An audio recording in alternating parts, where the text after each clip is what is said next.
Mr. Speaker, mimi nitaongea kama Kamau. Na hii bunge kila mtu wako na time ya kutoa idea yake. Maybe idea yangu siwezi fanana na yako. Lakini maybe yako saa zingine ni mzuri, maybe yangu ni mzuri. So yangu mzuri ndio uchukue. Na ambaye fanye nini? Uache. Speaker, mimi naanza na hii mada yenye mlileta hapa. Mada ya Ojwang na Sharon. Obado, Sharon, Ojwang, Lagat. Speaker, uchungu ya mzazi ajuae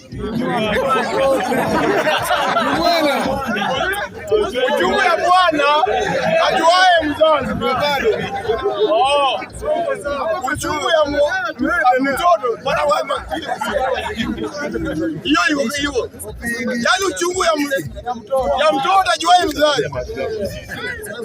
Na Mr. Speaker, ukiangalia kifo ya Ojwang na kifo ya Sharon, kama ni ukweli kifo ya Albert Ojwang, baba yake anafaa awekwe tu chini apige viboko. Baba ya Ojwang awekwe tu hivi chini na achapu tu viboko vizuri. Hakuna mwenye mtoto wake anaweza kufa alafu unasema ni rais, asante umezika mtoto yangu. Shezi sana. Kama mama ya Sharon amevumilia na kesi ya Obado for 8 years. Hadi Sharon sasa anaenda kupata haki yake. 8 years akienda court. Wana Obado angekuwa na pesa kulipa mama Sharon, si alikuwa nayo. Na mama Sharon hakuchukua hiyo pesa. Wakaenda kotini, wakafanya hiyo kitu case for 8 years. Hadi sasa hii Sharon anaenda kupata haki yake. Baba yale bado Ojwang ndo sasa anakuja hati yake ya mtoto yangu. Haki ya mtoto yangu na wewe unachukua pesa. Ule baba ni baba shenzi sana. Kama inawezekana baba kama ule, kama ni baba yangu, nijikune baba ya Ojwang baba yangu, siwezi ina baba. Ni mjinga sana. Na hiyo nayo ni ukweli. Albert Ojwang ndio haki yake kwa Kenya wote walikuwa naona. CCTV ametoa vizuri.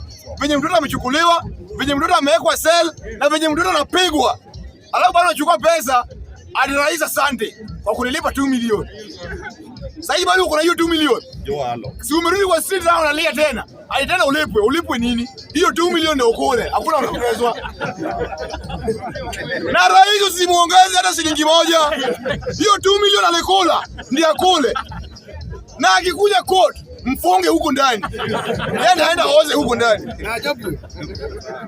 Mtoto wake amekufa unachukua 2 milioni. Ile ni kesi nyingine ilionekana wazi. Sasa hivi unalia Lagat afukuzwe kazi. Kwanza huyo Lagat anafaa kushika huyo baba Albert Ojwang. Huyo Lagat mwenye anataka afukuzwe kazi ndiye ashike huyo baba. Baba Albert Ojwang aweke huko ndani aende na Obado. Baba Albert Ojwang na Obado washikane waende nini? Waende huko ndani. Mr. Speaker, nikitaka kwenda kwa hii mada ya linda mwananchi 1 minute. Sisi kama watu walinda wananchi tuko na njaa. Sema tu kweli. Tunaumia. Kwa hili na mwananchi tumekazana tu lakini tunaumia. Sifuna hiyo yenye umewekewa kidogo. Sisi pia tuko hapa. Sisi pia tuko. Hakuna wenye wamefungua account, pesa inaingia kwa account yako na sisi tunapewa kelele ya karanda na hatuwezi pata kitu. Wale sina kazi. Wakati alikuwa anafungua hii account. Wakati Sifuna alikuwa anafungua hii account. Kama madharau sasa hii shaingiana. Mwenye walianza na yeye Babu Owino ananyang'anywa hadi microphone. Bado unasema nini? Na nataka kuambia watu walinda mwananchi na watu wa opposition. Kwanza na Gachagua. Gachagua wewe pia kama uko sure uko wanta, uje toa candidate ya governor na unasema nini? Unasupport Babu Owino tena governor. Nakumbuka chama ni yako DCP, Gakuya anasimama governor DCP. Na Babu pia unasema una support Babu. Waje kutupima akili. Tunataka kujua una support nani governor? Yes. Juu hizi waje mwenye anasimama na party yako ambaye ni Gakuya, alafu unasema una support tena nani? Babu. Gachagua waje kuweka double chance ya governor Nairobi. Hakuna double chance Nairobi. Na kama unatupenda ukweli, governor Nairobi ni honorable Babu Owino. Huyo ndio governor.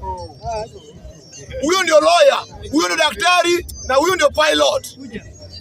Ambaye anafika hadi kwa debe. Na waomba tu wenye mko hapa. Sasa hivi nimeshika mkono wa Babu Owino. Tufike na hadi mwisho. Speaker. Asante sana, Mungu akubariki.